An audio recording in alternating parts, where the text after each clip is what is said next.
сәлеметсіз бе? Менің атым Айбекова Амира. Мен Турчанмын. Мен тағым орталықта оқимын.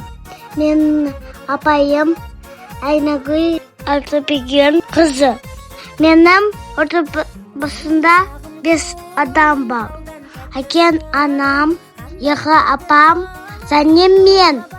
Мен үйде анама, әкеме көмек тиісемін.